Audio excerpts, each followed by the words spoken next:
Kita yang ada di depan ada Buya Fikri, ada Bang Egy Sujana, ada Bang Ahmad Khozinuddin, kemudian ada Ustadz Ferry, ingin menyampaikan salam hangat karena kita sudah agak lama ini belum konferensi ini, Dat.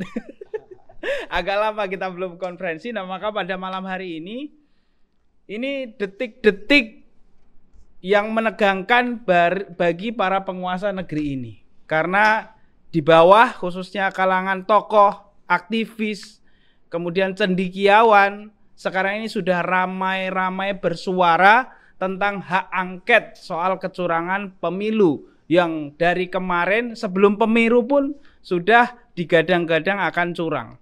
Nah, untuk itu pada kesempatan malam hari ini nanti akan dibacakan pernyataan soal hak angket oleh para tokoh. Di belakang kita juga para pemirsa yang offline maupun yang online, yang hadir di sini maupun yang di rumah. Nanti silakan menyaksikan sampai akhir. Nah, mungkin untuk mempersingkat waktu, yang pertama kita akan minta pandangan-pandangan dari para tokoh yang ada di depan. Yang pertama mungkin kita akan minta Ustadz Ahmad Khozinuddin untuk menyampaikan pandangannya soal hak angket. Tafadhol.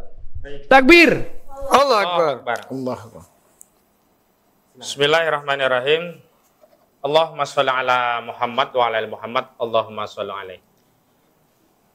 Yang pertama ingin saya sampaikan adalah sekaligus saya ingin memberikan sanggahan kepada Saudara Yusril Iza Mahendra yang beberapa waktu lalu di media memberikan statement bahwa masalah pemilu ini penyelesaiannya menurut konstitusi harus dibawa ke Mahkamah Konstitusi begitu, agar ada kepastian begitu.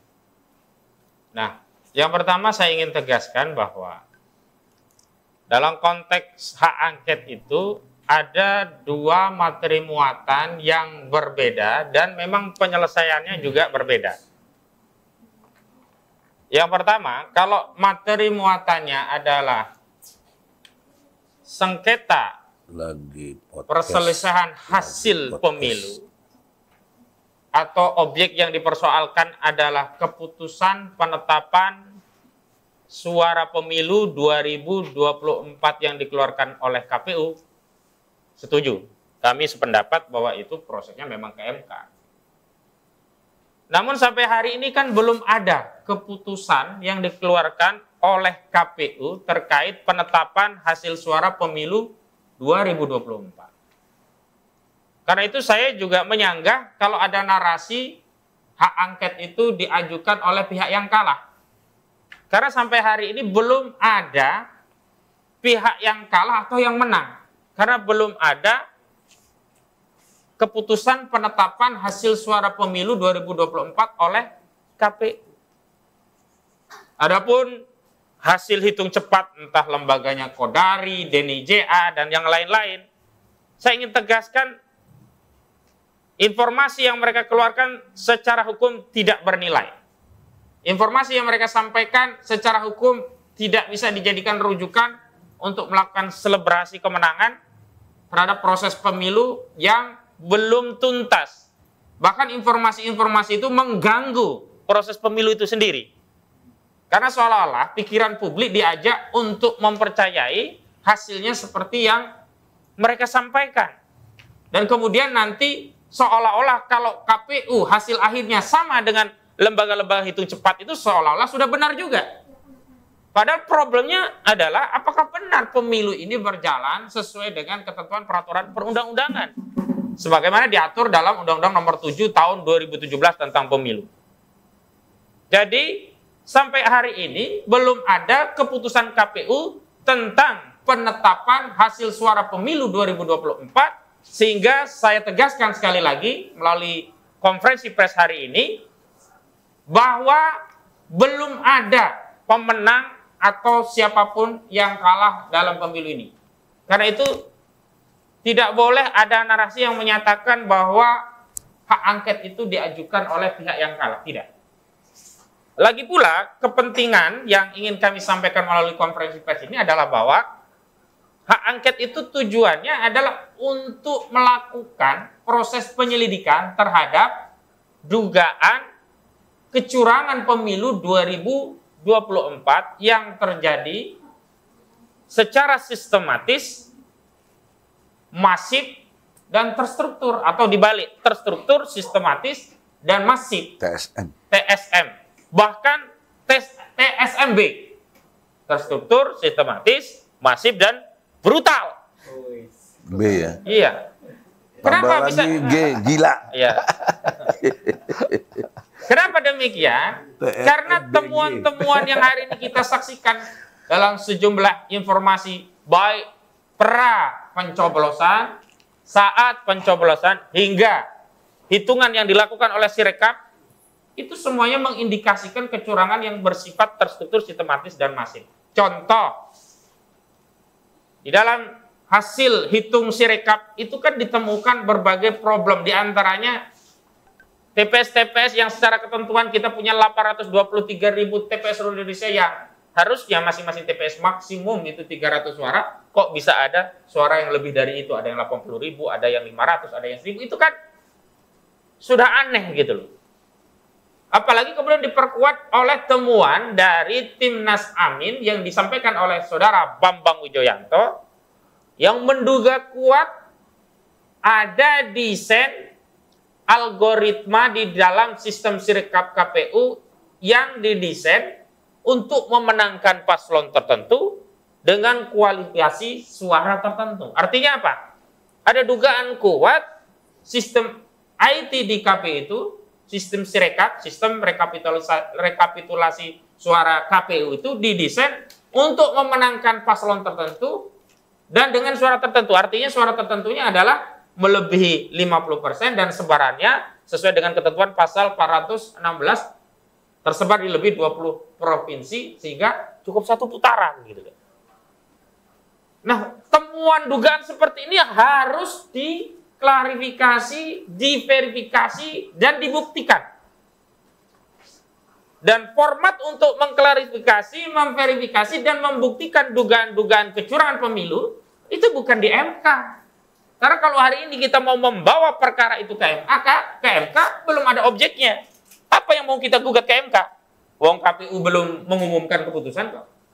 Belum ada penetapan hasil suara, belum ada penetapan siapa yang menang atau yang kalah. Adapun selebrasi yang dilakukan oleh paslon tertentu, sebut saja Saudara Prabowo dan Gibran Raka Buming Raka, itu kan selebrasi yang prematur. Belum waktunya. Dan bahkan saya menduga ada intervensi asing dalam selebrasi itu. Kenapa? Karena duta besar Cina kok berani-beraninya memberikan ucapan selamat kepada Prabowo Subianto, padahal belum ada penetapan hasil suara pemilu 2024 ini oleh KPU. Lalu apa tujuan daripada duta besar Cina datang ke Prabowo memberikan ucapan selamat? Waduh. Apa dia mau berfungsi sebagai buzzer? Sementara Amerika enggak ya? Kita kesampingkan yang lain lah, kita fokus Cina. Iya. Negara yang lain menghormati karena belum ada keputusan. Saya nggak mau juga nanti kita dianggap pro Amerika juga gitu, Bang. Kita tidak pro kemanapun, tapi normatifnya sampai hari ini belum ada keputusan rekapitulasi hasil suara oleh KPU. Sehingga belum ada yang menang dan kalah. Bahkan ketika ada penetapan hasil suara pemilu 2024 oleh KPU itu pun belum menang. Kenapa? Masih bisa digugat. Walau kita tahu hasil gugatannya juga kita bisa takar kalau itu dibawa ke Mahkamah Konstitusi. Karena itu kami ya punya inisiatif memberikan dukungan kepada DPR agar apa? Agar proses kecurangan-kecurangan ini bisa dibuktikan benar atau tidaknya. Kalau terbukti benar, ya pemenangnya yang menang dengan kecurangan ini tidak boleh dipertahankan. Harus dibatalkan. Kalau tidak, ini akan membersihkan pemilu ini dari berbagai praduga. Artinya apa? Hasil pemilu menjadi legitimate. Kalau tidak ada proses kecurangan ini dibiarkan, maka apa? Akan ada praduga bahwa pemilu ini tidak legitimate dan ini juga berbahaya bagi pemenang. Seolah-olah dia menang karena kecurangan. Jadi ini ada kebaikan bagi semua calon, semua paslon. Kalau dia menang, berarti dia menang dengan menghilangkan berbagai praduga. Nah selanjutnya kenapa pilihan politik hak angket ini yang kami dorong? Terus terang saya sama Bang Egy tidak memilih, nanti Bang Egy bisa tambahkan, karena sudah punya pengalaman panjang di MK.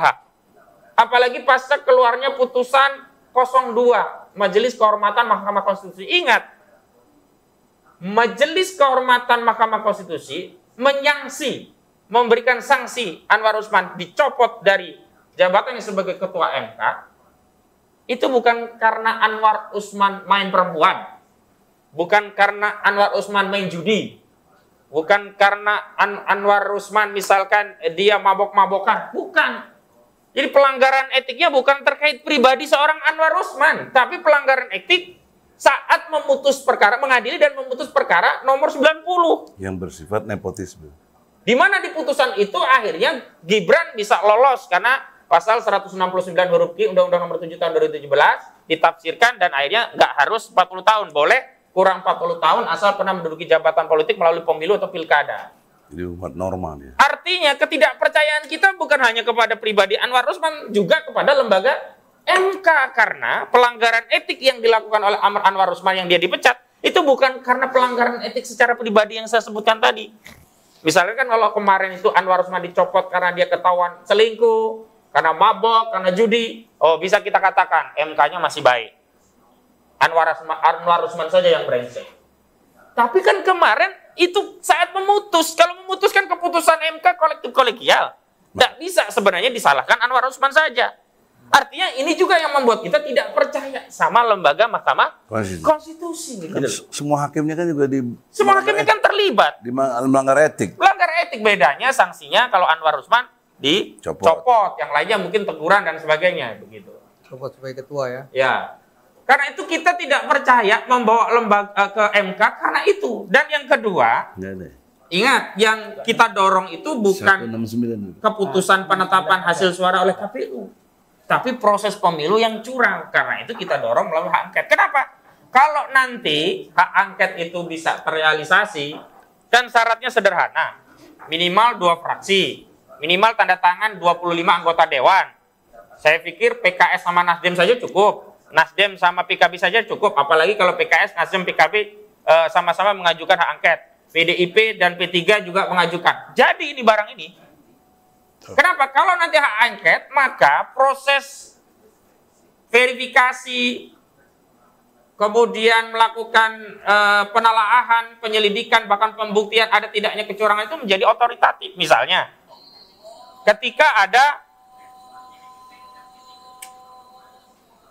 ketika ada dugaan sistem Sirekap ini didesain dengan algoritma untuk memenangkan paslon tertentu dengan jumlah suara tertentu, Timnas Amin kan mengajukan permohonan untuk melakukan audit forensik kepada KPU dan Bawaslu.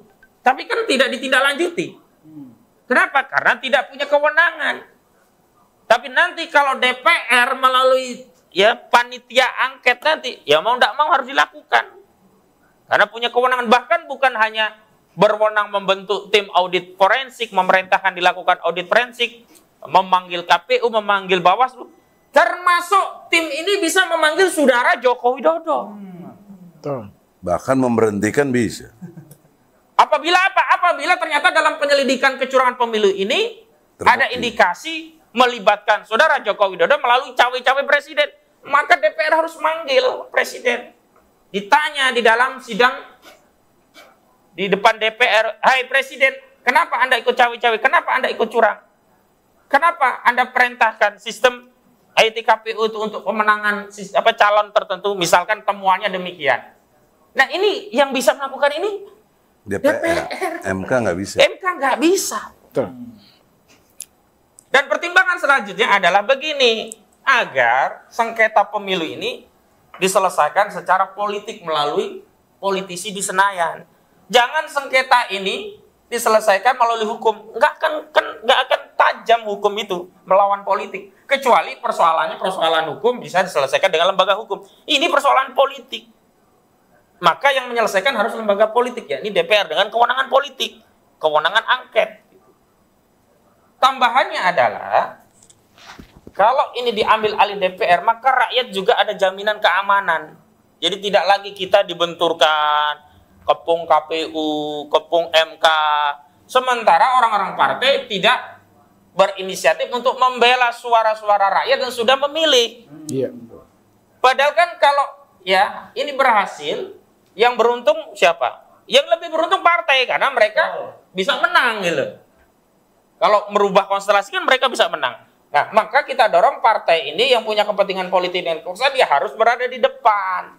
Sehingga jangan sampai nanti mereka yang dapat kekuasaan, rakyat yang dikorbankan. Nah, kalau mereka di depan dengan hak angket kita dukung karena kita juga tidak suka, tidak ridho ada kecurangan. Siapapun nanti yang menang. Jadi bukan berarti kita pro 01, pro 03, benci 02, tidak. Kita tidak pro dengan kecurangan. Kita benci dengan kecurangan. Kita pro kejujuran, kita pro keadilan. Maka kita dorong agar ya panitia angket yang dibentuk kelak untuk memverifikasi persoalan pemilu ini agar terbuka sehingga yang menang adalah keadilan, yang menang adalah kejujuran, sehingga siapapun yang menang akan dipercaya oleh rakyat. Dan terakhir dari saya begini. Mana tadi? 169. Problem kita ini kalau tidak diselesaikan oleh DPR, saya khawatir justru akan menimbulkan polemik di tengah masyarakat. Dan DPR punya kewenangan untuk itu. Hanya memang kita harapkan DPR bergerak cepat sebelum ada pengumuman penetapan hasil suara oleh KPU. Kalau mengikuti jadwal kan maksimum pengumuman penetapan KPU itu kan 35 hari sejak pencoblosan. Pencoblosan tanggal 14 Februari 2024. Berarti maksimum 19 Maret. Jadi kita harapkan masuk bulan Maret itu sudah masuk ini barang, sudah ada proses hak angket itu bergulir di DPR. Sehingga bisa menghambat narasi, oh kan udah ada keputusan KPU, silakan bawa ke MK. Nah kalau sudah muncul keputusan KPU dulu, nah ini berarti ya menjadi tidak bernilai hak angket itu digulirkan. Nah kalau sudah itu ke sana, maka kita akan bisa memberikan dukungan agar ini di backup, agar masyarakat ikut mendukung proses itu, agar muncul narasi keadilan di tengah-tengah kita. Nah ini yang ingin saya sampaikan. Mudah-mudahan ada manfaatnya. Saya kembalikan kepada host. Wassalamualaikum warahmatullahi wabarakatuh. Waalaikumsalam warahmatullahi wabarakatuh. Takbir. Allahu Akbar. Masya Allah. Saya pikir cukup lengkap tadi apa yang disampaikan oleh Bang Ahmad Khozinuddin, dan saya pikir ini kepentingan yang paling utama ini justru adalah pada partai-partai yang hari ini kemudian merasa ada kecurangan yang memang sudah dilakukan, khususnya 01 dan 03 ini ya, mestinya melihat ini lebih jeli lagi. Dan poin yang menarik tadi bahwa hak angket ini akan berhak untuk bukan hanya memanggil panitia pemilu, tapi juga berhak untuk memanggil seorang Presiden Jokowi. Karena sampai dengan hari ini gugatan demi gugatan Bang Egy, kemudian Bang Aka juga belum mampu menghadirkan Pak Jokowi baik di pengadilan maupun di DPR. Nah dengan hak angket ini saya pikir ini sangat menarik dan sangat bagus untuk mempertanggungjawabkan apa yang sudah dilakukan oleh Pak Presiden Joko Widodo. Nah selanjutnya kita minta siapa dulu Sataka? Profesor Egy Sujana, penggugat ijazah palsu sekaligus yang mendorong hak angket ini dari tokoh TPUA. Kepada Bang Egy Sujana kami persilakan. Terima kasih Adinda Arif yang dimuliakan Allah. Bismillahirrahmanirrahim. Assalamualaikum warahmatullahi wabarakatuh. Waalaikumsalam warahmatullahi wabarakatuh. Takbir. Allahu Akbar. Allah Maha Besar, yang lain kecil. Tidak boleh ada yang dianggap besar selain Allah. Saudara-saudara, konstruksi berpikir saya dibangun melalui cara berpikir ilmiah. Pertama, pendekatannya objektif. Kedua, sistematis. Ketiga, toleran. Objektif maksudnya tidak berpihak. walaupun dukung salah satu paslon, tapi dalam berpikir tidak boleh berpihak. Harus berdasarkan objek yang dibahas. Objek yang dibahas adalah tentang hak angket. Maka objektivitasnya ini ranah dari kegiatan politik. Dari fungsi DPR yang ada 3. 1, mengawasi jalannya pemerintahan. 2, membuat undang-undang. 3, menyusun anggaran belanja negara. Dalam fungsi yang pertama, pengawasan jalannya pemerintahan, salah satu bagiannya adalah hak angket untuk menyelidiki satu kasus atau peristiwa dalam konteks peristiwa politik yang dinamakan ini adalah satu kondisi objektifnya tentang kecurangan pemilu, bahkan lebih sadis lagi memanipulasi hasil pemilu. Maka tadi Ustadz Ahmad Khosinuddin menerangkan mengenai TSM tambah B, terstruktur, sistematis, dan masif, serta brutal. Saya tambah satu lagi huruf G, gila. Jadi TSM BG, brutal dan gila. Kegilaannya bisa saya terangkan secara intelektual, ilmiah, yang tidak terbantahkan. Yang bersifat namanya anomali, keanehan-keanehan yang tidak logis begitu.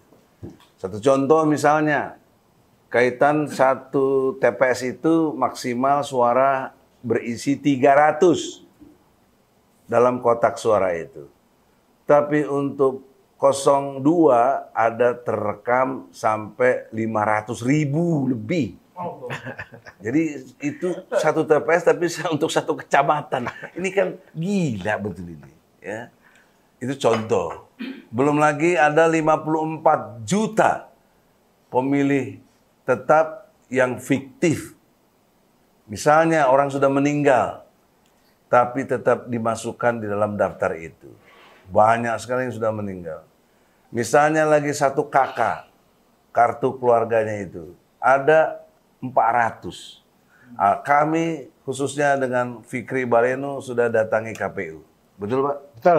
Waktu itu KPU juga diliput oleh beberapa media yang menerangkan bahwa bagaimana KPU bertanggung jawab adanya 54 juta suara fiktif ini. Nah, sehingga dengan demikian kegilaannya itu amat sangat nyata gitu. Sekaligus brutal, sekaligus terstruktur, sistematis dan masif. Saudara-saudara, kembali kepada konstruk berpikir tentang angket, bahwa yang utama adalah menyelidiki manipulasi, kecurangannya, kegilaannya, kebrutalannya dari proses pemilu. Proses di sini saya bagi 2. Ada proses pra-TPS atau sebelum masuk ke TPS, tempat pemungutan suara, dan ada waktu saat di TPS itu sendiri gitu, dengan segala hasilnya. Nah, 2 kondisi objektif ini yang paling parah adalah pra-TPS. Ya tadi ada 54 juta, ya ada daftar pemilih tetap yang nggak benar tadi. Ya. Kemudian yang paling utama lagi ada 3 peristiwa hukum dalam konteks pra-TPS. Yang pertama, kaitan dengan putusan 90 MK. Ini jelas-jelas MK bertentangan dengan Undang-Undang Pokok Kekuasaan Kehakiman. Undang-Undang Nomor 48 tahun 2009, pasal 17 ayat 3, 4, 5, 6, 7. Karena di situ diterangkan dari undang-undang tentang pokok kehakiman ini bahwa bila hakim dan panitera ada berbenturan kepentingan menangani kasus yang ditanganinya, maka wajib mengundurkan diri. Yang kedua, bila tidak mengundurkan diri, menurut pasal berikutnya itu dinyatakan putusan yang diambil menjadi tidak sah. Jadi putusan kemarin yang diambil oleh Usman itu tidak sah, makanya dia dipecat. Melanggar etika berat dengan beberapa hakimnya yang lain semua itu. Ya. Setelah dipecat atau setelah tidak diakui sebagai sah keputusan hukumnya, ayat 7-nya menerangkan harus ada sidang ulang dengan hakim yang berbeda. Dan itu sudah diganti hakimnya waktu itu, Usman, ya. Harusnya ada sidang ulang. Kami TPUA datangin lagi Mahkamah Konstitusi. Ajak berdebat 9 hakim itu. Tapi nggak ada yang berani keluar menghadapi kami. Akhirnya kami titip pesan, buat nota protes tertulis kepada sekretariat di MK untuk menjawab ketidakbenaran proses di dalam MK yang tidak tunduk kepada undang-undang pokok kehakiman. Nah, ini satu presiden namanya pra-TPS. Sudah terjadi kecurangan yang sifatnya terstruktur, sistematis, dan masif. Ya, dan brutal dan gila, BG. Gitu. Jadi oleh karena itu, tahapan kedua, peristiwa hukum yang disebut TSMBG, ya, yaitu keputusan DKPP, Dewan Kehormatan Penyelenggara Pemilu. Bersidang pernah sampai ada orang bilang 3, kalau yang saya pahami 2, melahirkan keputusan peringatan keras terakhir kepada Ketua KPU. Pertama yang saya ingat kasus dengan selingkuhnya wanita emas, ya. Itu semua orang tahu itu. Ya, diperingatilah si Ketua KPU dengan peringatan keras terakhir. Nah, yang kedua, dengan adanya gugatan kepada mengapa menerima pencapresan dan pencawapresan dari paslon 02. Kenapa? Karena tidak sesuai dengan PKPU, peraturan KPU tahun 2003 yang belum dirubah, yang itu masih merujuk umur 40 tahun. Sementara Gibran belum 40 tahun, 36 tahun. Kenapa diterima? Ini kan tidak sesuai dengan administrasi hukum, prosedur yang dibenarkan secara hukum. Maka telah terjadilah satu penyelewengan hukum yang luar biasa, yang tidak pantas diterima jadi capres-cawapres, tapi ternyata diterima. Dan dilakukan tes kesehatan. Biayanya dari mana tes kesehatan itu? Kan ada biaya sedikit atau banyaknya. Ini juga bisa indikasi korupsi yang dilakukan oleh KPU. Karena tidak sesuai dengan pada tempatnya hukum. Kemudian, di dalam konteks peringatan lagi dilakukan oleh DKPP, ini kritik saya kepada DKPP, ini bukti intervensi. Tidak lain tidak bukan, kalau bukan dari Presiden Jokowi, siapa yang bisa punya kekuatan dahsyat. DKPP memutuskan peringatan keras terakhir yang kedua. Ini logika hukumnya di mana? Kok peringatan terakhir ada sampai 2 kali? Kalau saya bilang blow on kan, aduh, gimana ini? Jadi bagaimana coba? Ini Dewan Kehormatan loh. Kok blow on gitu loh? Dalam pengertian memutuskan peringatan keras terakhir yang kedua. Terakhir. Ya, jadi terakhir dari yang terakhir. Terus nanti bulan depan terakhir lagi kalau ada kesalahan lagi. Karena untuk menjaga supaya tetap bisa diajukan cawapres yang ada, dalam hal ini Gibran. Nah, kemudian di dalam konteks peristiwa yang ketiga, secara hukum bertentangan dengan aturan yang ada, yang tadi sudah disebutkan, belum ada keputusan menang kalahnya, belum ada pernyataan resmi dari lembaga KPU yang menyatakan si fulan atau paslon A, paslon B, paslon C yang menang. Belum ada. Tetapi kenapa jadi kebelet tanggal 13 Februari sebelum adanya pencoblosan pencapresan telah diadakan gladi resik atau persiapan gedung di Istora Senayan menyatakan selebrati dari kemenangannya. Kemudian dinyatakannya pada tanggal 14, 2 jam setelah akhir pemungutan suara, kurang lebih jam 3-an. Nah, poin pentingnya adalah mengapa berani menyatakan kemenangan walaupun daya hitung quick count-nya itu baru 5%. 5% itu Masya Allah belum bisa menjadi populasi, mewakili semua sampel yang ada. Tidak bisa dong, 5%. Kan masih ada 95% yang harus. Kalau 60% masih masuk akal. Karena kalau teori statistik kan semakin besar, nanti ukuran sampai ke akhirnya juga bisa besar lagi. Nggak mungkin mengecil gitu loh. Nah, itu baru 5% sudah dinyatakan kemenangan.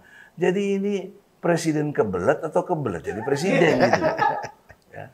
Ini juga Masya Allah ya, melanggar hukum secara teknis, hukum 3 peristiwa tadi besar. Dan ini kejadian sekali lagi, pra TPS. Belum lagi hal-hal lain, kepala desa dikumpulin, ya, ASN diarahkan dan semuanya ada ancaman dan lain sebagainya, bansos dikeluarin. Ini pra TPS. Bahkan dugaan kuat, kenapa beras sekarang pada mahal? Betul. Karena dibagi-bagi buat bansos yang mengatasnamakan dirinya presiden dan juga bukan untuk atas nama negara. Sebagai satu suap, boleh dikatakan ini suap kepada rakyat. Dan rakyat kita memang tak berdaya, dalam kemiskinan dan kebodohannya, tidak ada pilihan lain kecuali menerima. Sebagai satu anugerah bagi mereka yang tidak berpikir secara objektif. Maka oleh karena itu saudara, kondisi pra-TPS ini jauh lebih berbahaya ketimbang pada saat TPS. Oleh karena itu, kalau awalnya dengan tidak benar, maka akhir dari peristiwa itu juga tidak benar. Ya. Ini satu adagium yang harus diperhatikan. Ya. Atau istilahnya garbage in, garbage out. Jadi kalau masuknya itu sampah, keluarnya sampah juga gitu loh. Itu yang harus dimengerti. Masa gini aja nggak ngerti, heran saya. Gak lulus. Ini blow on lagi. Nah, kemudian kalau diperiksa lebih jauh soal Gibran, ada yang sudah meneliti, terutama Dr. Tifa dan juga beberapa teman saya Mursalin menyatakan bahwa Rakabumi itu Gibran ijazahnya belum punya karena baru kelas 2 SMA keluar gitu. Nah, ini bertentangan lagi dengan pasal 169 huruf R. Harus minimum SMA ya. Harus minimum SMA. itu harusnya inilah namanya penyelidikan. Inilah wadahnya namanya hak angket. Bukan di MK. Ini logika yang harus dibangun secara objektif, sistematis, dan toleran. Nah, oleh karena itu, saudara-saudara, kini tiba saatnya bagaimana daya desak untuk hak angket ini segera bisa dilaksanakan. Pertama, saya tidak himbau partai yang lain dulu. Saya himbau PKS, di mana saya di situ Dewan Pakar, punya hak saya bicara. Kalau Anda pimpinan-pimpinan di PKS tidak mampu mendesak hak angket, Anda pasti ada main atau ada hal-hal yang mencurigakan dan batal demi hukum klaim-klaim partai Islam. Karena tidak jujur, tidak benar, dan tidak adil. Ya, oleh karena itu, partai yang lain, PKB, Nasdem, dan PDIP, apalagi yang punya kewenangan otoritasnya penuh, karena anggota DPR yang paling banyak fraksinya, ditambah lagi gabungan dengan P3, jadi ada 5 partai, kalau dihitung bisa lebih 56%. Ya, mereka kan cuma 4 partai, ya. Berarti gol harusnya ya? Harusnya menang, udah apa ragunya lagi. Nah, kalau kalian tidak mendesak ini segera, ya, sampai melampaui nanti batas pengumuman KPU, kalian pengkhianat bangsa. Ya. Kalian kurang ajar sama rakyat. Ya. Klaim-klaim sebagai partai itu keterlaluan. Udahlah, nggak ada gunanya klaim-klaim begitu. Anda menipu rakyat. Anda termasuk pembesar yang jahat.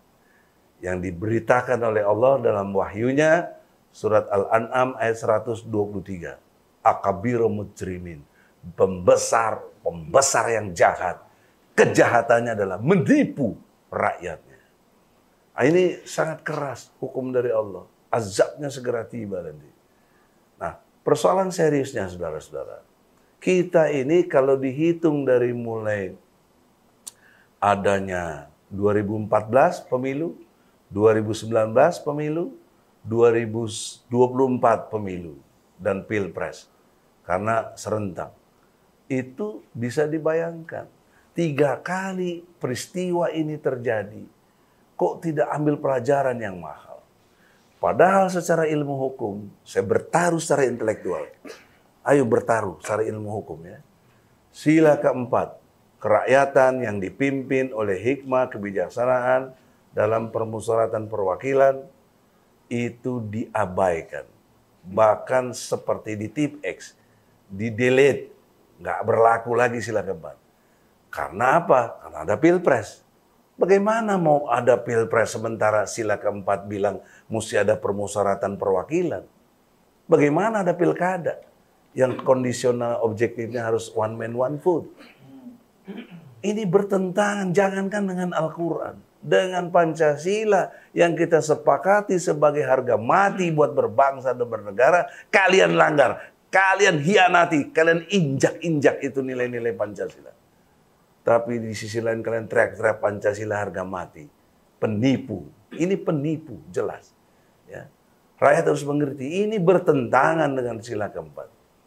Maka warning ini sudah 3 kali peristiwa ini. Ya. Kalau mau dipakai yang zamannya SBY 2 kali lagi. Ya kan? 2004. Kemudian 2009.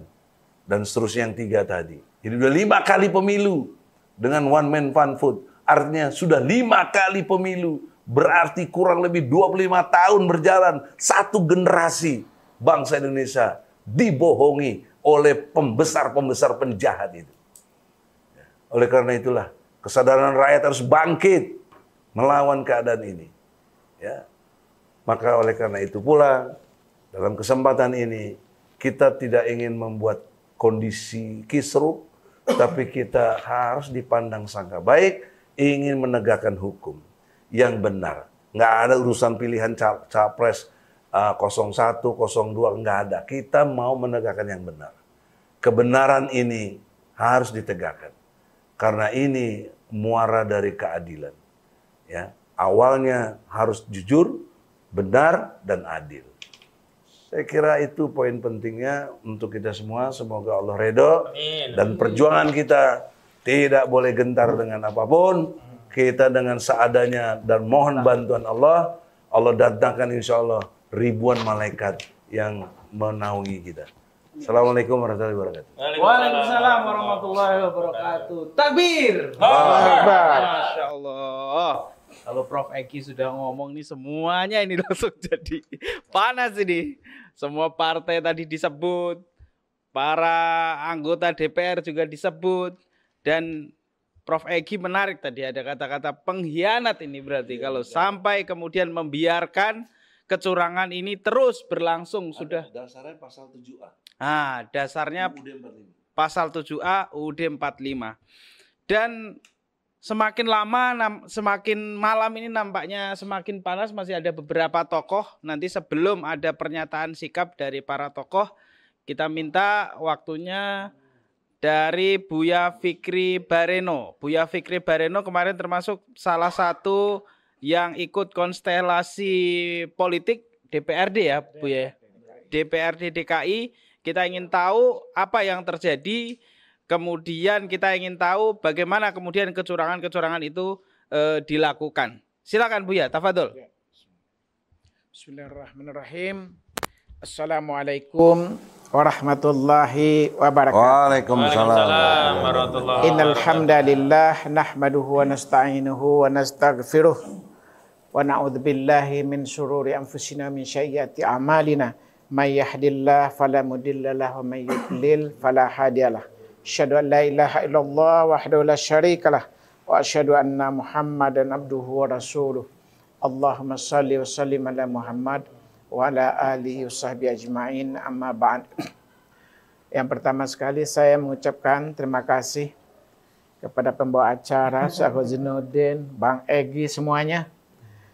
Kita hari ini bisa bertemu dan konferensi pers ya terkait dengan hak angket. Hak angket yang telah diminta, diinginkan oleh rakyat Indonesia untuk dilakukan oleh Dewan Perwakilan Rakyat, DPR RI Republik Indonesia. Karena itu adalah merupakan pengawasan bagi DPR terhadap jalannya pemerintahan hari ini yang dipimpin oleh Saudara Joko Widodo. Kalau kita lihat diawali dengan jauh sebelum pemilu dilaksanakan ini, diawali dengan kecurangan-kecurangan yang boleh kita sebut sebelum pelaksanaan pemilu dan sedang berlangsungnya pemilu, dan begitu juga setelah berlangsungnya pemilu kita. Kalau kita lihat bagaimana pesan daripada agama kita, karena ini adalah negara yang berketuhanan Dia Maha Esa. Jadi Pancasila kita itu ayat pertamanya ketuhanan Dia Maha Esa. Artinya ini adalah bangsa betul-betul yang beragama, yang bertakwa, yang bertauhid, yang religius. Lalu apa pesan-pesan agama terhadap kecurangan itu kan? Nah, ini kenapa hak angket kita minta ini tentu adanya diawali kecurangan-kecurangan yang terjadi. Nah, itu kalau kita rujuk dengan sebuah surat Al-Mutaffifin. Wailul lil mutaffifin, kecelakaanlah bagi mereka yang melakukan kecurangan, yang melakukan ketidakbenaran, yang melakukan ketidakadilan. Jadi Al-Quran sangat mengecam kepada yang hari ini rezim menyelenggarakan pemilu yang di tengah-tengah jutaan, ratusan juta, 278 juta rakyat Indonesia, boleh jadi muslimnya 220 juta, tapi dipertontonkan dengan ketidakjujuran, dengan kecurangan, dengan ketidakbenaran. Makanya Al-Quran, agama kita sangat mengecamnya, wailul lil mutaffifin, kecelakaanlah. Artinya Islam sangat mengecam kepada mereka, apakah itu penyelenggaranya, mulai dari presidennya sampai level-level terbawahnya, Allah sangat mengecam dengan dengan nerakanya, dan tidak main-main, karena ini adalah menyangkut dengan nasib yang berjuta-juta rakyat Indonesia. Karena sebuah pemilu itu dia akan melahirkan satu kepemimpinan, satu presiden, salah satunya ya kan. Kalau presiden yang dilahirkan tanpa dengan legitimasi yang kuat, tidak kejujuran, lalu menghasilkan pemimpin, maka kita mendapatkan tentulah pemimpin yang tidak ditunggu-tunggu oleh rakyat. Jadi kita butuh pemimpin yang dihasilkan oleh legitimasi penyelenggara yang benar-benar jujur, adil, dan benar-benar bertanggung jawab dan tegak lurus dalam penyelenggaraannya. Dan di dalam agama Islam memang di ayat lain diingatkan, ini momen ini kita sekaligus kita gunakan untuk memberikan nasihat kepada para pemimpin, apakah anggota DPR-nya, apakah eksekutifnya, mulai kepada presiden kepada sampai level bawahnya, bahwa Islam sangat mengingatkan, sangat mengajarkan kepada Anda yang pemimpin hari ini, ya'diluhu aqrabul taqwa wattaqullah. Berlaku adillah, berlaku benarlah, berlaku jujurlah kamu. Karena keadilan itu, kejujuran itu, kebenaran itu adalah lebih dekat kepada ketakwaan. Karena ini adalah bangsa yang bertakwa, bangsa yang berketuhanan. Makanya ayat-ayat Al-Quran sangat pantas kita serukan kepada penyelenggara negara hari ini. Boleh jadi Anda mungkin tidak tahu, maka kami bertugas mengingatkan, menyampaikan pesan-pesan Al-Quran yang untuk Anda renungkan sebagai pemimpin hari ini. Begitu juga di dalam ayat yang lain, misalkan An-Nahl ayat 90. Innallaha ya'muru bil adli wal ihsan. Sesungguhnya Allah memerintahkan kamu untuk berlaku adil, berlaku benar, berlaku jujur. Karena keadilan, kejujuran, kebenaran itu merupakan ciri-ciri kepada Anda yang bertakwa. Nah, ini kalau misalkan Anda memang sebagai bangsa yang berketuhanan, maka tentulah sepantasnya untuk menjunjung tinggi keadilan, kebenaran, kejujuran. Sehingga dalam pemilu yang kita selenggarakan, kita mendapatkan pemimpin yang legitimate, yang didukung, yang ditunggu-tunggu oleh seluruh rakyat Indonesia. Tapi hari ini kita menyaksikan, mendengar, menonton dari seluruh media TV dan elektronik maupun media sosial, dan rakyat hari ini betul-betul kecewa dengan proses pemilu yang diselenggarakan. Makanya rakyat meminta kepada DPR untuk menggunakan haknya, yaitu hak angketnya sebagai hak pengawasan terhadap penguasa pada eksekutif yang hari ini. Begitu juga kalau kita lihat momen hari ini kita gunakan juga Rasulullah juga mengingatkan kepada kita bahwa jihad yang paling baik, yang paling hebat itu adalah memberikan nasihat kepada penguasa yang zalim, kepada penguasa yang tidak berlaku benar, kepada penguasa yang menyimpang dari garis-garis haluan konstitusi negara. Ini Sultanim Muqsitum Muwaffaq. Dan ini hadis yang disampaikan diriwayatkan oleh Muslim adalah bahwa merupakan yang sangat penting dijunjung tinggi oleh para penguasa hari ini. Tetapi hari ini kita menyaksikan ini sangat jauh panggang dari api. Yang kita saksikan kejujuran, keadilan, kebenaran dalam penyelenggaraan itu justru sangat menjadi tanda tanya yang besar di tengah masyarakat kita. Makanya banyak masyarakat juga meminta kepada penyelenggara KPU dan jajarannya itu untuk diadakan IT forensik, karena telah terjadi kecurangan yang masif, yang struktur dan tadi Bang Egy tambah 2 lagi BG, brutal, gila. Brutal dan gila. Ini kan luar biasa kan. Jadi memang ini ini kita sebagai bangsa yang 78 tahun merdeka, rasanya kita tidak punya muka di tengah bangsa-bangsa yang lain.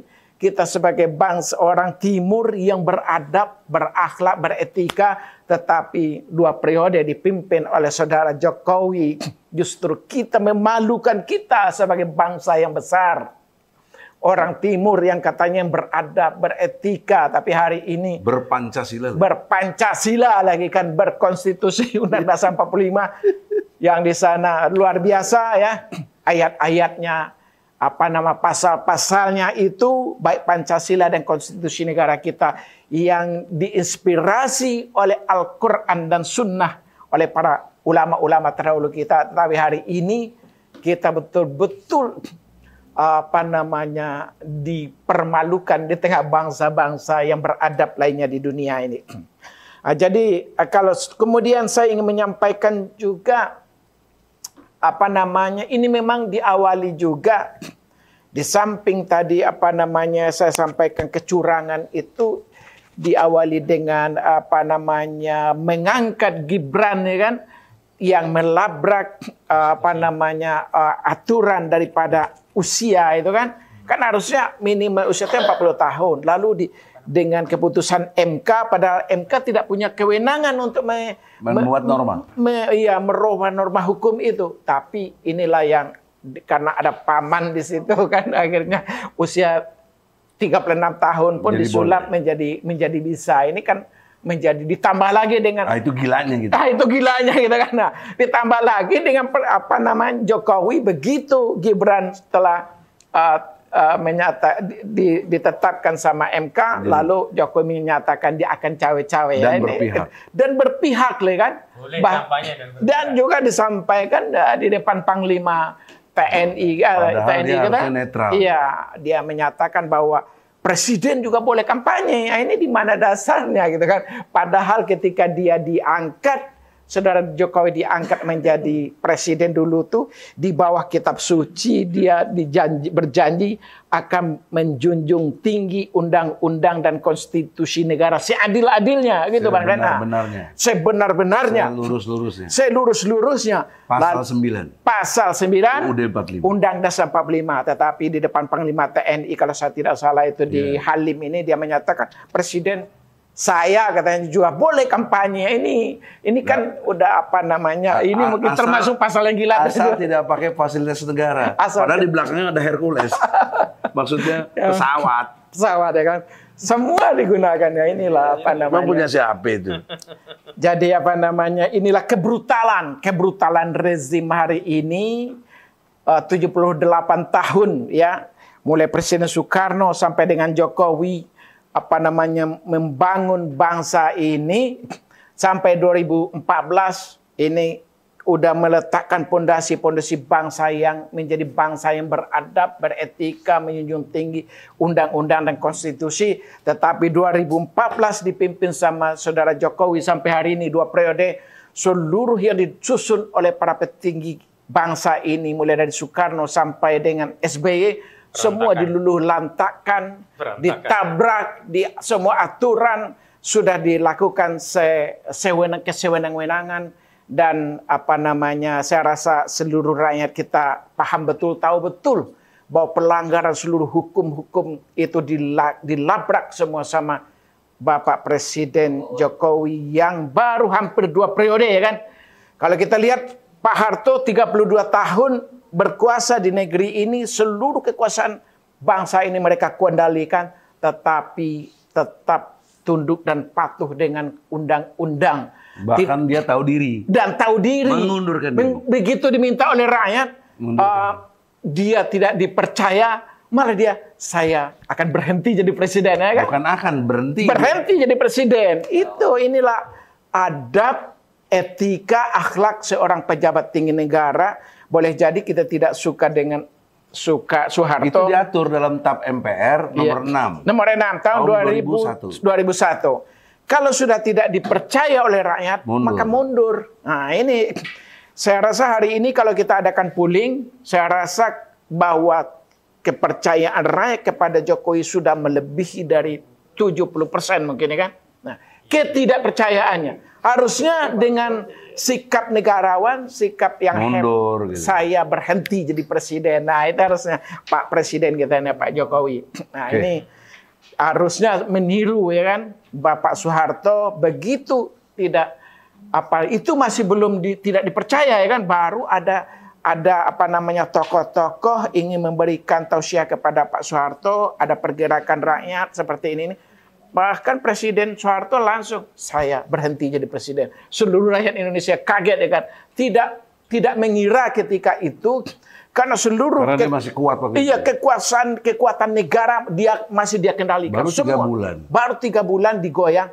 Enggak, maksudnya baru 3 bulan jadi presiden. Iya, baru 3 bulan jadi presiden ya kan. Untuk periode yang kelima ya. Tapi hari ini kita yang periode kedua sudah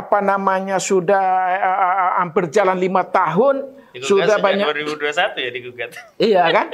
Sudah banyak rakyat negeri ini yang menyampaikan kekecewaan terhadap penegakan hukum dan keadilan terhadap pelanggaran konstitusi Pancasila dan Undang-Undang Dasar 45.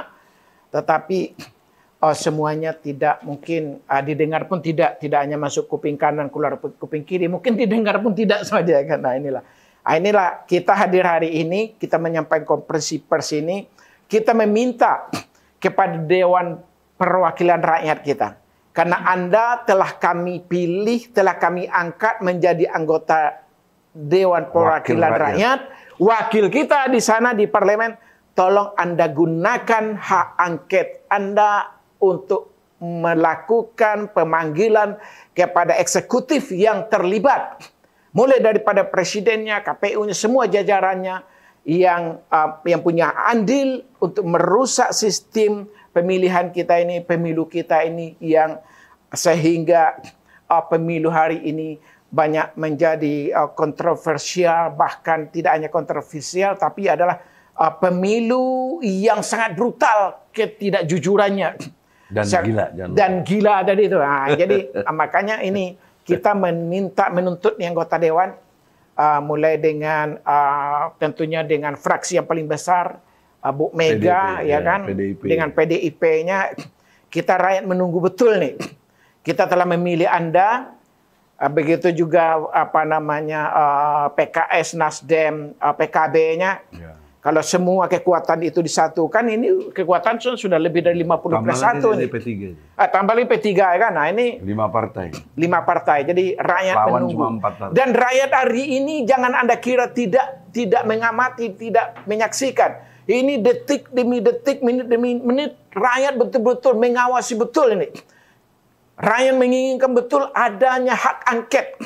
Karena rakyat sudah terlalu lelah di bawah kepemimpinan yang melanggar seluruh konstitusi dengan mudahnya. Nah, ini kita menunggu supaya anggota dewan kita menggunakan hak angketnya untuk melakukan pengawasan sehingga hukum ini bisa dilanjutkan, ditegakkan seadil-adilnya. Mungkin sudah berapa menit? Sudah lewat. Ya, sedikit lagi. Cukup. Sudah cukup ya? Saya rasa sudah cukup ya, Ustaz. Cukup, sudah jelas. Kalau tidak disuruh berhenti, dia jalan terus di kereta api. Orator. Ya, saya rasa segitu aja dulu, karena banyak lagi nanti khawatir kita jam 12 nggak selesai kan. Oke, udah ya? Sudah, tafadhol. Nih. Saja udah 20 menit ya. Terima kasih Buya Fikri Bareno tadi telah memaparkan soal kecurangan dan permintaan terhadap ini seharusnya bukan diminta oleh kita tapi kesadaran DPR harusnya ya. Betul nggak Prof? Kira-kira Prof? Udah including. Harusnya including menjadi tugas mereka. Nggak perlu kita suruh Prof ya. Harusnya. Tapi ya ini kita sebagai rakyat punya kewajiban untuk mengingatkan. Dan kalau diingatkan terus, ngeyel gimana Prof? Baiknya Prof? Baik, berikutnya kita... Nah, itu Prof Egy itu. Nah, berikutnya kita ajak Ustadz Salman, Ustadz Ferry, selaku tokoh nih, beliau juga kemarin hadir dalam kampanye yang ada di JIS ya. Ketua GNPR, kita akan minta pandangan-pandangan beliau terhadap pemilu dan hak angket yang memang saat ini sedang panas. Kepada Ustadz Ferry kami persilakan. Jangan ulangi yang udah disebut. Ya paling 1-2 lah. Biar Bismillahirrahmanirrahim. Assalamualaikum warahmatullahi wabarakatuh. Waalaikumsalam warahmatullahi wabarakatuh. Ini saya beberapa kali kalau sama Prof Egy itu di persidangan, ngikut di belakang kan. Sekarang nggak taunya di sebelah saya ini. Tadi udah bicara tentang brutal-brutal aja ini. Kayaknya memang seneng yang brutal ya. Yang gila ya. Masya Allah. Ini juga alhamdulillah malam hari ini Buya Fikri bisa hadir. Masya Allah. Sangat berbahagia saya. Dan tentunya tidak asing lagi ini ada Bang Aka. Nah, benarnya Bang Aka ya. Bang Ahmad. AK-70. Dan ini ada lagi nih, Masya Allah.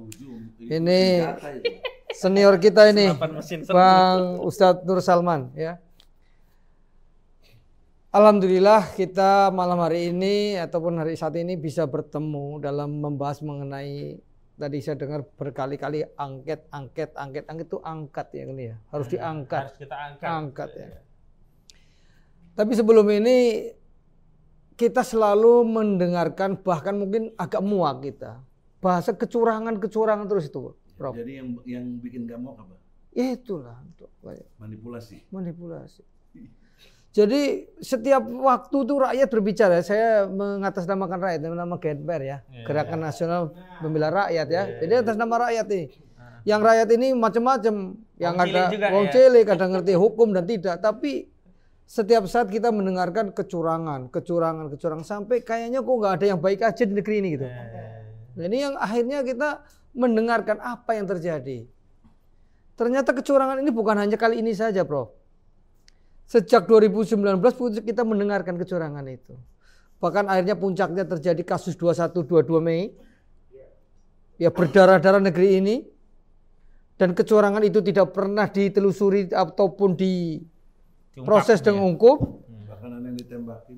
Ya.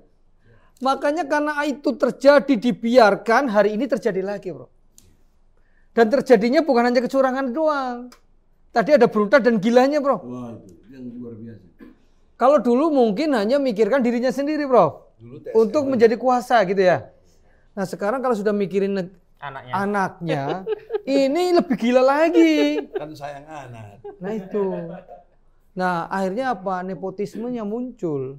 Padahal dulu tahun 98 itu gara-gara ada KKN, Pak Harto tadi tumbang mengundurkan diri. Ini malah pasang badan, Bro. Gimana ceritanya ini? Ya kan? Nah, ini yang akhirnya masyarakat bertanya-tanya. Padahal kita tahu di di pembukaan Undang-Undang Dasar 45, ini yang memerdekakan diri kan rakyat, Bro. Berkat rahmat Allah. Berkat rahmat Allah, ya kan? Waktu itu belum ada negara, Prof. Adanya rakyat. Makanya hari ini rakyat menggugat, Prof. Rakyat menggugat yang katanya di Dewan Perwakilan Rakyat sana ada perwakilan-perwakilan kita yang setiap 5 tahun kita pilih. Tapi kelihatannya kok selama 5 tahun kemarin dan ini tambah 4 tahun nggak ada apa-apanya gitu loh. Ya kalau Prof bilang tadi pengkhianat bisa jadi seperti itu gitu. Nah seakan-akan kita nggak pernah diwakili gitu suaranya gitu. Nah akhirnya kita turun, aksi dan sebagainya. Betul, aksi itu konstitusional. Tapi sebetulnya daripada aksi kan kita lebih baik cari nafkah kan? Enak kan? Harusnya kita tidak begini. Tidak begini kan? Kalau dia fungsional. Nah, makanya itulah terjadi. Nah, akhir-akhir ini dengan ada kejadiannya bahwa kecurangan terus ini adalah kezaliman. Kezaliman yang terstruktur, ini bukan kecurangan lagi sudah ini. Kezaliman. Nah, padahal kalau kezaliman ini masuk neraka itu sudah. Apalagi dolimnya ini bukan hanya kepada orang per orang, tapi bangsa. kepada rakyat sebangsa setanah air ini. Masya Allah. Ini minta ampun. Ya itu yang agak berat ini, pertanggungjawabannya nanti di akhirat ya. Nah, itulah akhirnya ini akhir-akhir ini banyak warga, banyak rakyat, banyak umat seperti kami-kami ini rapat sini, aksi di sini, berkali-kali turun. Bahkan kemarin saya menyaksikan coba di KPU, ternyata diberikan juga tandingan demo. Iya. Ngeri. Saya juga di demo. Dibenturkan. Nah ini kan akhirnya apa? Adu domba ya. Yang ribut mereka dalam arti cari kekuasaan untuk anaknya. Kita yang dibentur-benturkan di bawah. Nah ini kan akhirnya apa? Rakyat kasihan. Ya, kami sebagai yang tadi disebutkan tokoh ataupun ulama ini menjaga jangan sampai terjadi hal itu sebetulnya. Ya. Kalau konstitusional di anggota dewan berjalan sesuai dengan tupoksinya bahasanya gitu kan. Nah sekarang nggak ada, akhirnya apa? Rakyat juga ya udahlah. Kalau memang nanti para anggota dewan ini nggak menyuarakan masalah politik ini, disuarakan hak angket ini, kembali lagi kita akan turun maksimal. Makanya teman-teman bilang udahlah paperpoll yang kemarin digaung-gaungkan kelihatannya memang harus terjadi gitu. Nah jangan sampai seperti ini terjadi, ya kan? Kalau memang anggota dewan yang kita hormati, gitu, mempunyai perasaan dan belas kasih kepada rakyat.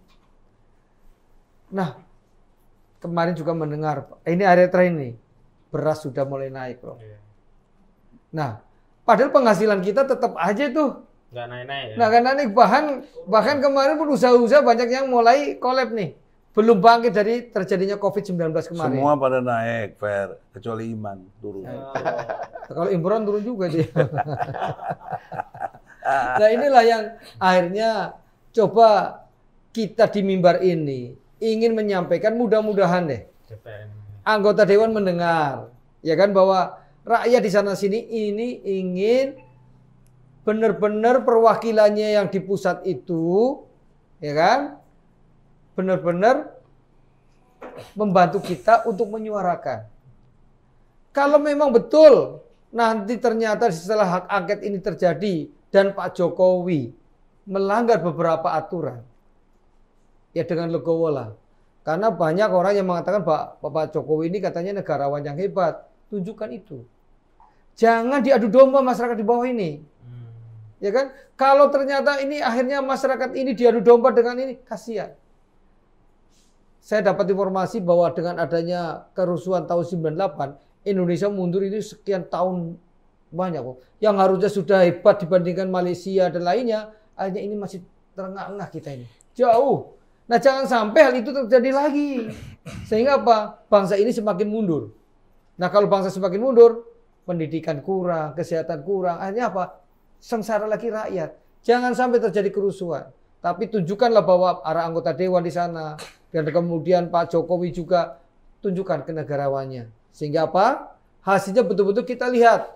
Nanti betul-betul presiden yang kita pilih kemarin itu, kalau jadi, ya betul-betul yang legitimit. Bukan karena dari hasil kecurangan. Buktikan. Ya kan? Jangan hanya sekedar omong-omong doang kan? Omong-omong bahwa ya. tidak ingin kecurangan. Tapi faktanya hari ini Serekap juga nggak jelas kemana arahnya tuh. Jadi bukan kalau, brother. Yes. Sudah terjadi kecurangan. Sudah terjadi ya? Apalagi pra-TPS. Nah, Tadi yang saya udah terangkan. betul. Nah ini makanya sebetulnya sebelum ada pemilu ini, masyarakat sudah paham nih. Bakal akan terjadi waktu itu kan, kecurangan seperti tahun 2019. Faktanya terjadi. Faktanya lebih gile. Iya, brutal. Brutal. Nah itu. BG. Nah BG. Nah inilah, makanya kok ya kecurangan ini kok dilestarikan begitu loh. Padahal kita ingin jangan sampai ada kecurangan lagi. Kalau ini dibiarkan, ya tahun 2019 hanya dirinya sendiri. Tahun 2024 anaknya. Tahun 2029 tetangganya kali ya. Cucunya ya. Nah, dan itu semuanya. Nah, ini kan akhirnya warisannya warisan kecurangan. Apa iya negara yang bangsa ini yang merdeka karena rahmat Allah diakhiri dengan azab Allah. Jangan sampai terjadi. Nauzubillah min dzalik. Makanya kami ingatkan, ayo semua yang punya hati nurani, yang punya rasa sayang kepada negeri ini, kembalikan satu tekad kita, hentikan kecurangan-kecurangan yang sudah terjadi. Kemudian yang memang sudah melakukan kecurangan, kalau bisa dihukum ataupun mengundurkan diri dan kita kembali ke dalam jalan yang tentang kejujuran. Ya saya kira itu saja dari saya. Mudah-mudahan dalam waktu dekat ini kita bisa mendapat informasi bahwa hak angket itu betul-betul diangkat oleh anggota dewan, kemudian dinyatakan memang cari permasalahannya, kalau memang salah dinyatakan salah, kalau benar ya benar, tapi kalau memang salah ya tunjukkan bahwa kenegarawan mundur. Itu saya kira itu yang terbaik. Jangan rakyat jadi korban. Kita kasihanlah sudah makan kayak gini kurang. Yang katanya makan siang tapi akan diundur tahun 2029. Karena nanti akan jadi apa gitu lah. Motong. Nah, pokoknya jangan banyak Pokoknya itu saja dari saya. Terima kasih. Assalamualaikum warahmatullahi wabarakatuh. Waalaikumsalam warahmatullahi wabarakatuh. Takbir. Allahu Akbar. Jangan banyak omong-omong ya, tapi itu tadi ada sentilan soal kenaikan harga. Dan ini ada berita terbaru dari Kompas, katanya mulai 1 Maret listrik naik lagi. Bensin, Pertalite hilang. Pertalite hilang. Gantinya apa pertama? Memimpin aja udah kacau begini nih. Apakah solusinya akan joget-joget nanti, Tat? Kita jogetin aja. Luar biasa. Berikutnya kita minta pandangan dari Ustadz Salman untuk menanggapi kenaikan-kenaikan dan hak angket ini. Silakan Ustadz Salman. Bismillahirrahmanirrahim. Assalamualaikum warahmatullahi wabarakatuh. Waalaikumsalam warahmatullahi wabarakatuh. Alhamdulillah kita bisa kumpul di sini dalam rangka menginginkan perubahan di negara yang kita cinta ini. Ada Prof. Egy yang selalu istiqomah perjuangannya ke depan. Amin ya Allah. Dan juga pengacara kondang kita Ahmad Hosinuddin. Dan ini aktivis luar biasa Pak Ferry, Buya Fikri Bareno. Bareno apa Bereno? Iya. Ustaz Fauji juga di belakang. Alhamdulillah. Mudah-mudahan kita diketemukan kembali nanti di dalam surganya Allah. Amin ya rabbal alamin. Amin ya Allah. Baik, terkait dari pertemuan kita pada malam hari ini adalah untuk mendorong DPR agar supaya bisa menggunakan hak prerogatifnya, yaitu hak angket, untuk menelusuri, menyelidiki kecurangan-kecurangan yang sudah kita saksikan bersama. KPU, Bawaslu, semua ada indikasi kecurangan dan juga ada indikasi korupsi. Apalagi terakhir kita saksikan ada 7 anggota KPU yang keluar negeri. Untuk apa itu dia keluar negeri di negara lagi kacau masalah? Ke Cina dia. Nengok si rekap. Urusan apa itu ya kan? Pemilu curang, nasib rakyat makin pilu, ya kan? Sebenarnya hak angket ini sudah memenuhi forum, memenuhi syarat benar, ya kan? Kita saksikan bersama sudah ribuan guru besar, profesor, ya kan, membuat petisi pemilu curang dari awal nih. Karena apa? Karena sudah dibohongi atau sudah diprank dengan Mahkamah Konstitusi dengan meloloskan anaknya Joko Unya, anak haram konstitusi, ya kan? Dan juga banyak sudah ribuan purnawirawan, jenderal dan tokoh-tokoh menolak hasil pemilu curang juga, ya kan? Dan membuat petisi makjulkan Jokowi. Petisi 100, ya kan? Makjulkan Jokowi. Itu berapa? 100 tokoh. Dan juga kita saksikan juga mahasiswa dan buruh dan para aktivis ribuan bahkan jutaan menggeruduk DPR agar supaya DPR mau menggunakan hak angket dalam pemilu dan memakjulkan Jokowi. Itu sudah terjadi dan sudah banyak berarti dukungan dari rakyat untuk agar supaya DPR ini menggunakan hak angket. Bahkan ketua DPR pun pernah bicara apabila ada apa tadi itu? Ada bukti-bukti kita bawa nggak diterima. Udah kita bawa, kita sudah datangi, digeruduk, malah kita dihadang, ya kan, dibenturkan dengan yang itu kan salah satu dengan sapam, ya kan, didorong-dorong, itu salah satu indikasi yang tidak bagus itu. Dan juga perlu juga kita cermati sekarang ini bahwa berapa banyak sekarang ini KPPS yang meninggal dunia nih. Sudah ada 85 ya terakhir, 85 orang yang meninggal. 92 yang meninggal. Ini kejahatan yang luar biasa ini sebenarnya. Dan yang 850. Yang sakit 4.000 lebih. Nah, yang sakit 4.000 lebih. 4.500-an lah. Ini juga harus dijadikan perhatian. Penyelidikan. Nah, iya, diperhatikan dan diselidiki. Kenapa? Kenapa bisa ada kematian? Nah, itu dia. Ini kan harus ada yang berwenang, yang berkompeten, yaitu adalah DPR. Agar supaya bisa melaksanakan hak angket untuk menyelidiki hal tersebut. Kita orang nggak bisa kita menyelidiki atau penyelidikan terhadap lembaga-lembaga tersebut, hanya DPR yang bisa. Dan juga tadi juga Prof sudah mengatakan bahwa lembaga atau partai yang tidak mau mengusulkan hak angket dikatakan pengkhianat. Pengkhianat rakyat dan pengkhianat bangsa. Masya Allah. Dan itu akan menjadi catatan sejarah. Jangan salah. Bukan sekarang hidup enak-enak. Nanti akan menjadi catatan sejarah bahwa orang-orang yang sudah berkhianat atas negeri yang kita cintai ini. Dan juga pertanyaan seriusnya nih kata Bang Egy, pertanyaan seriusnya. Tadi nggak pakai gitu Bang, lupa ya. Iya, makanya saya ingatkan nih. Diwakili. Iya. Kalau tadi Bang Egy persoalan serius dia. Ya. Pertanyaan seriusnya. Pertanyaan seriusnya. Bagaimana apabila DPR ini tidak bertindak atau tidak melaksanakan hak angket? Nah, bagaimana dong? KPU terus ngumumin. Bagaimana? Ini adalah tadi kan Bang Egy juga bilang kita harus melaksanakan people power. Allahu Akbar. Dan juga sudah para tokoh-tokoh juga sudah pada kumpul kan. Dan itu pertanyaannya sebenarnya pertanyaan Bang Edi Mulyadi kawan kita itu pada saat pertemuan para tokoh. Ada Bang Egy juga pada saat itu kan. Bagaimana apabila apa yang kita kendaki ini tidak dilaksanakan.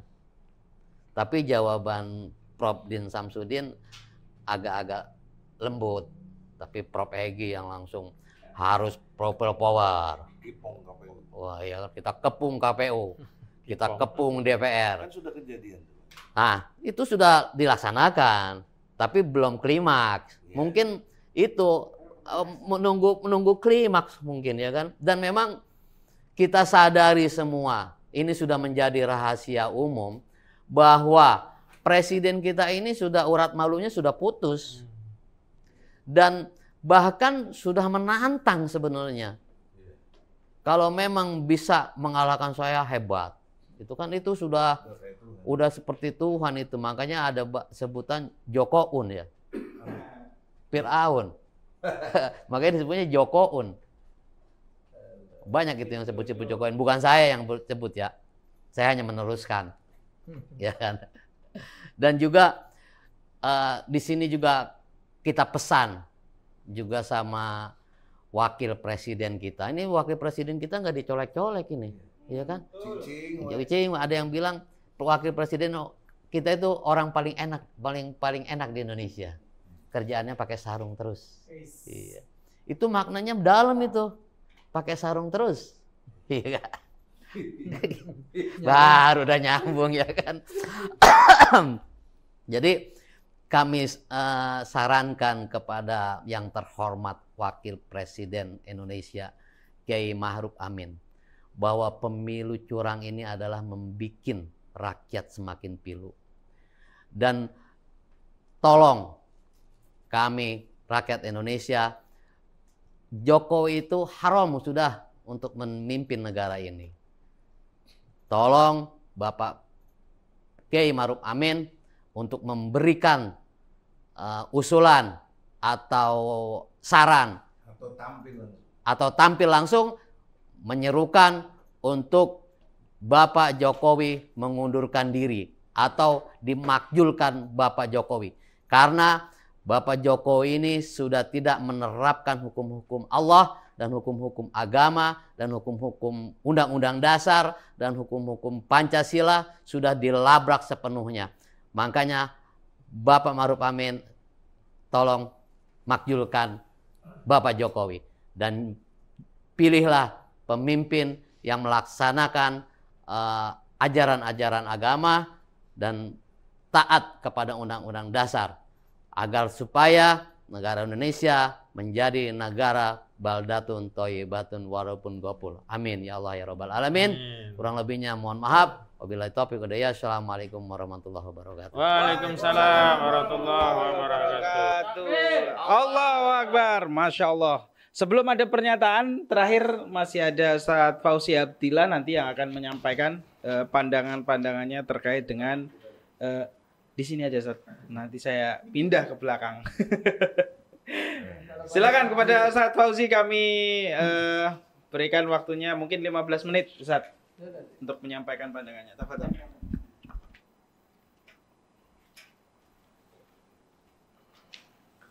Bismillahirrahmanirrahim. Assalamualaikum warahmatullahi wabarakatuh. Waalaikumsalam warahmatullahi wabarakatuh. Alhamdulillahirrahmanirrahim. Allahumma sholli ala sayyidina Muhammad wa ala sayyidina Muhammad. Yang pertama saya hormati Buya Fikri Bareno dan juga senior saya ini Bang Profesor Egi Sujana, ada Ustaz Ahmad Haji Nurdin dan juga ada Pak Ferry dan juga ada Ustaz Salman. Mungkin kalau di kalangan aktivis ini L4 kali ya Profesor ya. Lu lagi. dia lagi yang nongol nih orang nih. Tapi insya Allah kita setiap tampil atau berkumpul lillahi ta'ala, kita bukan mencari keuntungan dunia, kita berjuang semata-mata karena mahmudnya Allah Subhanahu wa taala. Amin ya rabbal alamin. Kalau kita mau cari hidup tenang enak, kita bukan di rumah, kita tidur. Gitu ya, Bu ya. Iya. Kita nikmati hidup kita apa adanya, enggak usah repot-repot bikin rakyat begitu. Tapi ternyata nggak bisa bohong nurani itu begitu. Kita terpanggil menyuarakan aspirasi umat dan rakyat. Ternyata selama ini kita terus menjalin komunikasi dengan para aktivis, dengan tokoh-tokoh umat. Kok situasi ternyata nggak makin baik begitu ya. Makin kusut, makin carut marut. Jauh dari harapan kita bahwa kita itu punya negara yang baldatun thayyibatun wa rabbun ghafur. Negara itu yang gemah ripah lo jinawi. Padahal kan kita punya semboyan tongkat kayu jadi tanaman. Bukan lautan tapi kolam susu. Tapi ternyata sekarang semuanya sudah terbalik begitu kan.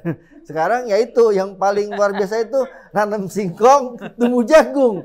Itu satu hal yang luar biasa lah prestasi. Yang nggak bikin bangga tapi bikin malu. Gimana tuh? Ya kita kapan itu prestasi yang anomali begitu. Nah tadi nanam singkong kemudian Di polybag. Jadi di polybag. Iya.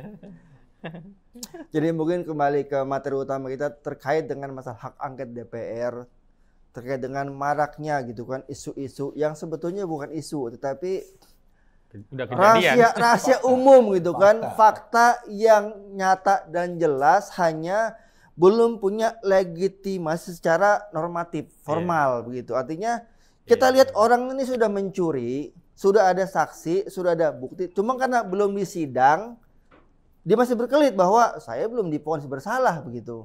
Padahal saksi sudah ada, bukti jelas, semuanya gamblang, tapi karena memang belum terbukti secara sah oleh hukum masih berkelit. Nah, kita harap mungkin dengan pemilu yang sudah berjalan begitu nyata terlihat banyaknya kecurangan, banyaknya pemanfaatan aset-aset negara yang sebetulnya tidak boleh dalam pemilu itu dilakukan. Makanya perlu pembuktian begitu. Nah, kita harap wakil-wakil kita di DPR itu memberikan harapan gitu kepada umat dan masyarakat. Mereka gunakan haknya untuk menggunakan hak angket sehingga dibentuk suatu komisi yang memantau gitu atau memanggil orang-orang yang terlibat dalam pelaksanaan pemilu sehingga kecurangan itu memang terbukti dan nyata. Kalau memang itu ada, diberikan hukuman kepada orang yang melakukannya gitu. Jadi sah secara legal dan formal bahwa pemilu ini berjalan atau diulang atau bagaimana, yang penting kita tuh pengen semuanya jelas dan nyata begitu.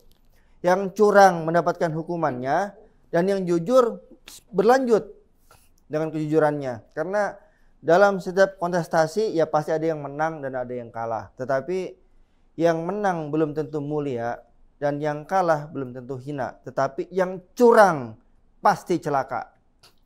Jadi kita harapkan dengan adanya hak angket di DPR nanti semakin jelas, semakin terang benderang, semua kecurangan itu terbongkar sehingga menjadi catatan sejarah bahwa negara kita itu pernah melakukan pemilu curang tetapi kemudian terbukti dan mendapatkan hukuman sesuai dengan ketentuan yang berlaku.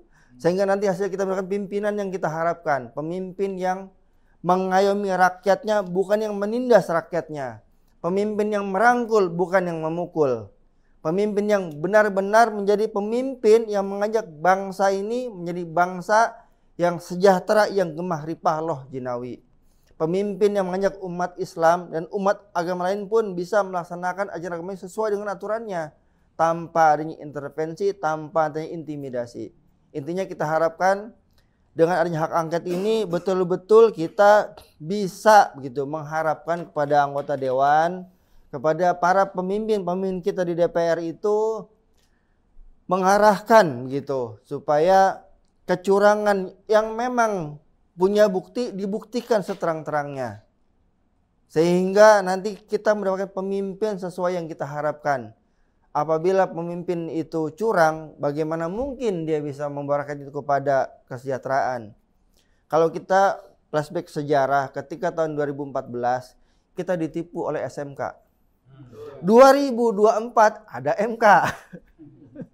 Ya tipis-tipis lah, tapi ternyata dampaknya luar biasa. Kita hampir 10 tahun merasakan bagaimana hancurnya sendi-sendi demokrasi di Indonesia.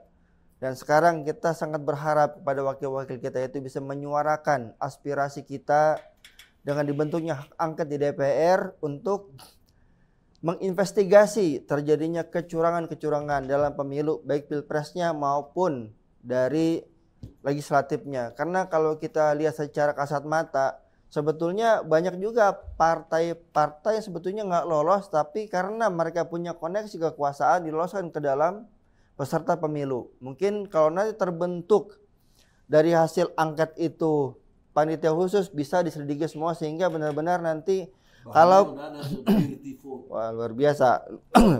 Ya kalau misalnya nanti pun semua harus diulang, pemilu berikutnya itu benar-benar pemilu yang bersih, yang menghasilkan pemimpin yang sidik, amanah, tablik dan patonah. Takbir. Mungkin dari sekian, bila taufiq hidayah. Wassalamualaikum warahmatullahi wabarakatuh. Waalaikumsalam warahmatullahi wabarakatuh.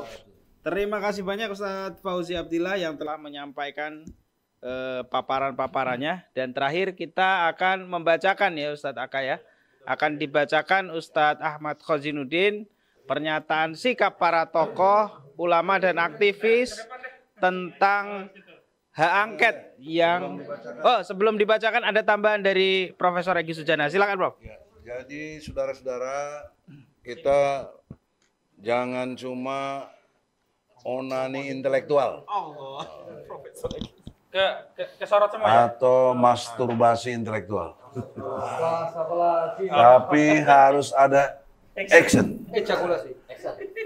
Harus terjadi ejakulasi politik. Yaitu mulai besok Senin gerakan warming up-nya terus untuk bisa fokus ke DPR RI. Insya Allah beberapa teman sudah sepakat, insya Allah tanggal 1 Maret ya, hari Jumat semua berkumpul di DPR RI. Poin pentingnya adalah partai-partai yang jelas-jelas dicurangi seperti ini harus buka pintu DPR, jangan dibenturkan rakyat dengan aparat. Betul. Ya. Puan Maharani, kau buka itu pintu karena kau ketua di situ. Jangan rakyat disiram sama air cannon, digebugin dan lain sebagainya. Kita udah pernah ditolak ya. Kita sudah pernah ditolak. Maka poin pentingnya adalah himbauan ini, insya Allah kita semua sepakat tadi, kekuatan apapun, sebesar apapun, sekecil apapun, hari Jumat tanggal 1 Maret kita kumpul di DPR RI. Insya Allah. Amin. Takbir. Silakan. Baik. Bismillahirrahmanirrahim. Pernyataan bersama konferensi pers dukungan rakyat bagi DPR RI untuk gulirkan hak angket kecurangan pemilu 2024. Sebagaimana diketahui, pelaksanaan pemilu 2024 ini dipenuhi berbagai persoalan, sejak persiapan, proses pencalonan, pelaksanaan hingga penghitungan suara menjelang pengumuman penetapan hasil pemilu oleh KPU. Sejumlah elemen masyarakat seperti Forum Komunikasi Purnawirawan TNI Polri untuk Perubahan dan Persatuan FKP 3 hingga 100 tokoh nasional yang menyatakan penolakan terhadap hasil pemilu 2024 karena dinilai curang secara terstruktur, sistematis, dan masif. Menunggu proses penghitungan suara selesai dan keluar keputusan penetapan hasil pemilu 2024 oleh KPU, membawa sengketa hasil keputusan penetapan pemilu 2024 oleh KPU ke Mahkamah Konstitusi dinilai oleh banyak kalangan hanya akan melegitimasi kecurangan pemilu 2024. Sikap politik Ganjar Pranowo dari PDIP yang mewacanakan hak angket diikuti dukungan politik dari Nasdem, PKS, dan PKB perlu didorong agar dapat terrealisasi. Mengingat kecurangan politik dalam pemilu 2024 tidak bisa diselesaikan secara hukum di MK, melainkan harus diselesaikan secara politik melalui lembaga politik DPR RI. Karena itu, kami segenap elemen rakyat yang cinta kejujuran dan kebenaran, pendukung keadilan ditegakkan menyampaikan pernyataan sebagai berikut. Pertama, bahwa pelaksanaan pemilu 2024 syarat dengan kecurangan yang dilakukan secara terstruktur, sistematis, dan masif atau TSM. Brutal dan gila. Kecurangan itu diduga menggunakan modus operandi menyalahgunakan kekuasaan atau abuse of power, pelanggaran hukum dan etika, serta praktik manipolitik dalam pemilu tahun 2024. Kedua, pelaksanaan pemilu adalah bagian dari pelaksanaan kebijakan berdasarkan Undang-Undang Nomor 7 Tahun 2017 tentang pemilu dan peraturan turunannya yang berkaitan dengan hal penting, strategis, dan berdampak luas pada kehidupan bermasyarakat, berbangsa, dan bernegara. Karena itu, materi muatan terkait adanya dugaan kecurangan pemilu, baik melalui medsos, modus operandi, penyalahgunaan kekuasaan, pelanggaran hukum, dan etika, serta praktek manipolitik dalam pemilu tahun 2024, adalah objek perkara yang dapat diselesaikan melalui pengguliran hak angket, yakni hak DPR untuk melakukan penyelidikan terhadap pelaksanaan suatu undang-undang dan atau kebijakan pemerintah yang berkaitan dengan hal penting, strategis, dan berdampak luas pada kehidupan masyarakat, berbangsa, bertentangan dengan peraturan perundang-undangan sebagai diatur dalam pasal 79 ayat 3 Undang-Undang Dasar 1945. Ketiga, dugaan kecurangan pemilu 2024 yang terjadi secara terstruktur, sistematif, dan masif TSM adalah perilaku pelanggaran politik, meski terdapat pelanggaran hukum di dalamnya. Karena itu, masalah seperti ini tidak akan mampu ditangani oleh lembaga hukum MK, melainkan harus oleh lembaga politik DPR RI melalui pengguliran hak angket. Keempat, pengguliran hak angket ini bersifat penting dan mendesak agar masyarakat melihat ada penyelesaian secara politik yang tuntas oleh DPR. Sehingga diharapkan masyarakat di lapangan tidak melakukan tindakan main hakim sendiri, Eikenrechting, tidak terjadi benturan, tidak terjadi kekerasan, tidak terjadi chaos dan ketidakpastian, karena aspirasi mereka telah disalurkan dan diwakili oleh wakil rakyat di DPR. Kelima, lembaga non-negara yang melakukan dan mengumumkan hasil penghitungan cepat quick count seperti Kompas, LSI, Poltreking, Indobarometer, dan lain-lain bukanlah lembaga yang memiliki otoritas menentukan pemenang pemilu dan informasi yang disampaikannya tak bernilai dan tak mengikat secara hukum. Lembaga tersebut bukan lembaga yang ditunjuk konstitusi untuk mengumumkan hasil pemilu, hasil penghitungannya juga bukan hasil rekap dari seluruh TPS di seluruh Indonesia, sehingga seluruh informasi yang disampaikan tak bernilai dan tak mengikat secara hukum.